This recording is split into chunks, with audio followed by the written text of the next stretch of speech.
Ketibaan vaksin di negara ini pastinya akan memberi sinar baru dalam rencana besar kita untuk menundukkan ancaman wabak COVID-19. Sekurang-kurangnya inilah yang diharapkan kita semua dan yang dimaukan oleh pemerintah. Tetapi yang ia memerlukan lebih dari sekadar mempertontonkan pengambilan vaksin secara langsung di kaca televisyen. Kerajaan yang prihatin tidak akan teragak-agak untuk memperjuang dan memperpanjang moratorium setelah diasak keras oleh kami di pihak pembangkang. Kerajaan yang bertimbang rasa tidak akan memperjudi nasib anak bangsa yang kini sedang mengalami masalah akses pada pendidikan, serta dalam masa yang sama mereka disulitkan pula dengan sikap dan pendekatan pemerintah untuk membuka sekolah tanpa rencana yang jelas. Kerajaan yang prihatin pasti tersedia dengan rencana atau plan yang jelas dan tidak mengelirukan rakyat, terutamanya dalam setiap pengumuman penting terkait perintah kawalan pergerakan. Benar, ia sangatlah penting bagi kita semua untuk patuh pada SOP, terutamanya pemakaian pelitup muka, jaga jarak serta kerap membasuh tangan. Ia sama penting untuk berpadu bagi mendapatkan vaksin dan membina ketahanan baru dalam mendepani wabak ini bagi melindungi diri kita dan orang sekeliling kita. Tetapi kita juga harus ingat, ia bukan alasan untuk kita menganggap segalanya segera pulih dan SOP itu boleh diremehkan. Hal utama yang tidak harus kita izinkan adalah untuk kerajaan pintu belakang ini menggunakan helah yang sama untuk terus berpaut kepada kuasa hasil dari pengkhianatan mandat rakyat. Meski kita akan terus berdoa agar rencana vaksin ini berjaya, kita juga harus bungkam dan akur sehingga tiang-tiang seri demokrasi kita diletakkan pada tingkat yang sepatutnya.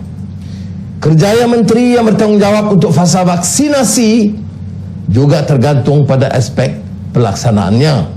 Dalam kenyataan spontan beliau, ia menggambarkan betapa beliau telah pun melalui proses yang panjang untuk memungkinkan negara telah sampai ke tahap sekarang. Ia ternyata suatu proses yang panjang yang jauh dari pengetahuan rakyat dan negara.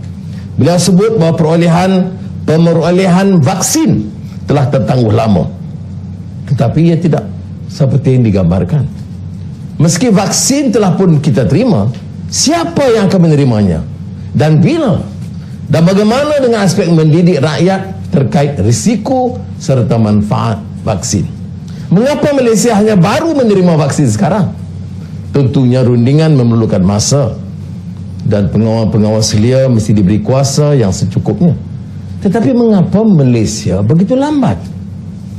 Dalam masa yang sama, Indonesia telah memulakan fasa vaksinasi pada pertengahan bulan Januari dan dijangka akan mencakup seramai 18 juta para petugas barisan hadapan dan para perawat pada bulan April tahun ini. Pemerintah Malaysia hanya sebut percayakan kami. Justru apa status dana sebanyak 3 bilion ringgit yang diperuntukkan untuk pemerolehan vaksin dalam belanjawan 2021? Berapa kosnya? Untuk ini, menteri tersebut hanya menyebut 2.05 bilion ringgit. Tetapi berapa harganya ketimbang negara-negara lain perlu juga diberitahu kepada rakyat. Bagaimana harus kita pastikan bahawa 2.05 bilion ringgit tidak bocor di tengah atau dimanfaatkan oleh kroni-kroni. Hanya rakyat diminta percayakan kami, itu sahaja yang menjadi satu-satunya jaminan yang rakyat terima setakat ini. Kita bukan saja terlambat, malah tidak ada perancangan yang jelas untuk ini. Petugas-petugas barisan hadapan akan menjadi kumpulan pertama yang akan menerima vaksin tentara kerajaan. Tetapi nampaknya ini pun masih belum dipastikan. Tidak hanya itu, Hospital-hospital juga sedang menunggu vaksinasi dijalankan ke atas kaki tangan mereka. Tampaknya masih dalam ketidaktentuan, di mana ada kemungkinan akan ada pengumuman baru terkait PKP. Kerajaan mengambil masa yang cukup lama untuk mengumumkan program imunisasi COVID-19 kebangsaan tanpa membina keyakinan atau mendidik rakyat terkait kepentingan vaksin. Ia juga tidak membantu dalam aspek jurang antara kaya dan yang miskin terkait akses kepada vaksin. Ini juga kegagalan besar di beberapa negara-negara barat.